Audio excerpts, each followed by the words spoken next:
Hello everyone, welcome back to our channel I and trade express.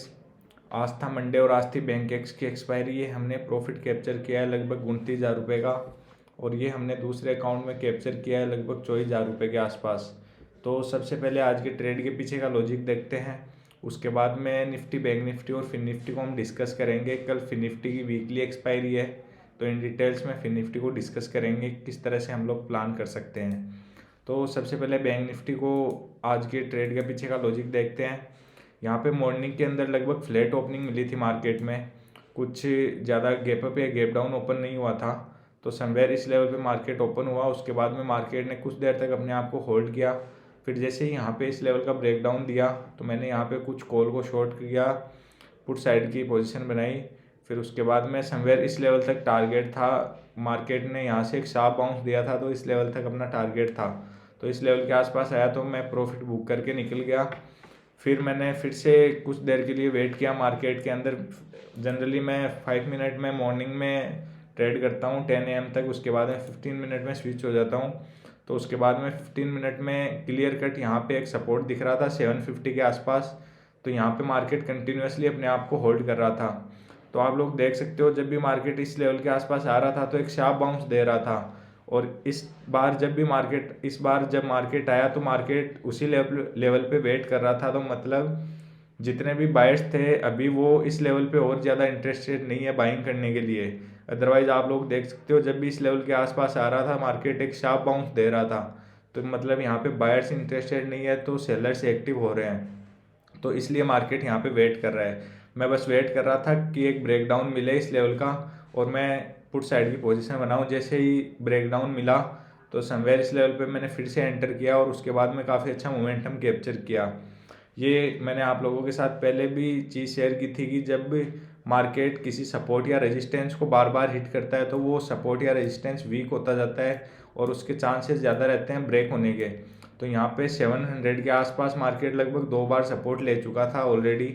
तो जब भी market 2 से 3 बार सपोर्ट ले चुका हो, फिर उसके नेक्स्ट टाइम जब भी सपोर्ट या रेजिस्टेंस को अप्रोच करता है तो चांसेस बहुत ज़्यादा होते हैं उसके ब्रेक होने के। तो यहाँ पे आप लोग देख सकते हो, जैसे ही यहाँ पे ब्रेक हुआ तो एक काफ़ी अच्छा डाउन साइड में हमें मोमेंटम देखने के लिए मिला। तो अभी हम कल के लिए किस तरह से प्लान कर सकते हैं, तो कल यदि बैंक निफ्टी फ्लैट ओपन होता है और 400 को क्रॉस करता है डाउन साइड में, तो हमें एक 200 से 250 पॉइंट का मोमेंटम देखने के लिए मिल सकता है। 200-250 तक का एक टारगेट रख सकते हैं और अपने स्टॉप लॉस को हम ट्रेल करते हुए चलेंगे। यदि मार्केट फ्लो में जाता है तो फिर हमारा टारगेट 47,000 तक हो जाएगा। अदरवाइज हम स्टॉप लॉस को ट्रेल कर लेंगे जब भी मार्केट 47,250 के आसपास आएगा उस लेवल तक। तो यदि फ्लैट ओपन होने के बाद में 400 को क्रॉस करेगा तो हम सेलिंग के लिए प्लान करेंगे। यदि मार्केट गैप डाउन ओपन होता है डायरेक्टली 300-350 पॉइंट के आसपास, तो फिर हमें थोड़ा सा वेट एंड वॉच करना पड़ेगा बैंक निफ्टी के अंदर, क्योंकि यहाँ पे सपोर्ट है 47,000 के आसपास, एक अच्छा सपोर्ट दिख रहा है मार्केट का। तो यहाँ पे यदि प्राइस एक्शन कुछ नेगेटिव बनता है 5 मिनट या 15 मिनट में तो हम सेलिंग के लिए देखेंगे। अभी हम बाइंग के लिए कम्प्लीटली इग्नोर करेंगे जब तक मार्केट 47,800 के ऊपर निकलना नहीं स्टार्ट करेगा, इस लेवल के ऊपर क्लोजिंग देना नहीं स्टार्ट करेगा, तब तक हम बाइंग के लिए इग्नोर करने वाले हैं। तो फ्लैट के केस में सेलिंग है, यदि गैप डाउन खुलेगा तो प्राइस एक्शन के बाद में सेलिंग है। अभी हम निफ्टी को डिस्कस कर लेते हैं। निफ्टी को पहले डेली कैंडल पे डिस्कस करते हैं। ये एक चीज़ मैं आप लोगों को बताता हूँ, जब भी मार्केट के अंदर टॉप पे इस तरह का आपको कुछ पैटर्न दिखे, एम टाइप का पैटर्न, तो आप लोगों को समझ आना है कि यहाँ पे कुछ सेलिंग का सिनेरियो बन रहा है। और जब भी इसका एक ब्रेकडाउन होता है तो अच्छा मोमेंटम आता है डाउन साइड के अंदर। जैसे बॉटम के अंदर आप लोगों को डब्लू दिखता है, यहाँ पे आप लोगों को दिखाई दे रहा होगा बॉटम के अंदर जब भी डब्लू पैटर्न बनता है और उसका ब्रेकआउट देता है तो फिर एक अच्छा मोमेंटम जाता है बाइंग की तरफ। सिमिलरली सेलिंग के लिए टॉप पे यदि आपको एम पैटर्न दिख रहा है बड़े टाइम फ्रेम में, डेली टाइम फ्रेम में या वीकली में, तो फिर चांसेस वेरी है कि वहाँ से एक हमें सेलिंग का प्रेशर देखने के लिए मिल सकता है। तो इसके पीछे का लॉजिक ये है कि यहाँ पे बाइंग का मोमेंटम चल रहा था कंटिन्यूसली, बायर्स ऐड हो रहे थे। यहाँ पे कुछ सेलर्स ने ट्राई किया, राइट, यहाँ पे कुछ सेलर्स ने ट्राई किया तो इस लेवल पे फिर से बायर्स आए, बायर्स ने ऊपर ले जाने की कोशिश की मार्केट को, बट यहाँ पे सेलर्स थोड़े से ज़्यादा स्ट्रॉन्ग दिख रहे हैं। तो बायर्स का जो प्रीवियस हाई था उस लेवल के ऊपर बायर्स ले नहीं जा पा रहे हैं और सेलर्स ने इसको टेक ओवर कर लिया अभी।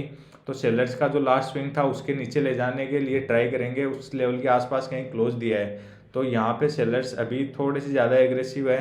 तो कल यदि 21,500 के नीचे निकलना स्टार्ट करता है निफ्टी, तो फिर हमें निफ्टी के अंदर एक अच्छा ट्रेड मिल सकता है as compared to bank Nifty. हमें सेलिंग के लिए एक अच्छी अपॉर्चुनिटी निफ्टी के अंदर दिख सकती है। तो हम वेट करेंगे जब मार्केट फ्लैट ओपन होने के बाद में 21,500 को क्रॉस करेगा डाउन साइड में, तो हम 100 से 150 पॉइंट का एक साथ सेलिंग हमें देखने के लिए मिल सकती है। 21,400 के आसपास अपना पहला टारगेट रहेगा और 21,300 तक फिर मार्केट आ सकता है, यहाँ पे सपोर्ट ले सकता है। तो हमें जस्ट वेट करना है फ्लैट ओपन होने के बाद में, जब भी मार्केट 21,500 को क्रॉस करेगा तो हम सेलिंग के लिए प्लान करेंगे। व्हाट इफ यदि मार्केट गैप डाउन ओपन हो जाता है, तो गैप डाउन के केस में भी निफ्टी के अंदर हमें सेलिंग के लिए प्लान करने वाले हैं एक प्राइस एक्शन के साथ में, क्योंकि निफ्टी थोड़ा सा ज़्यादा स्ट्रेच हुआ है as compared to bank Nifty. यहाँ पे आप लोगों को दिखाई दे रहा होगा कंटिन्यूस रैली चल रही है, तो थोड़ा बहुत यहाँ पे डीप करेक्शन भी आ सकता है, थोड़ी ज़्यादा प्रॉफिट बुकिंग आ सकती है as compared to bank Nifty. तो अभी निफ्टी के लिए फ्लैट के केस में सेलिंग है, यदि गैप डाउन खुलेगा तो प्राइस एक्शन के साथ सेलिंग है।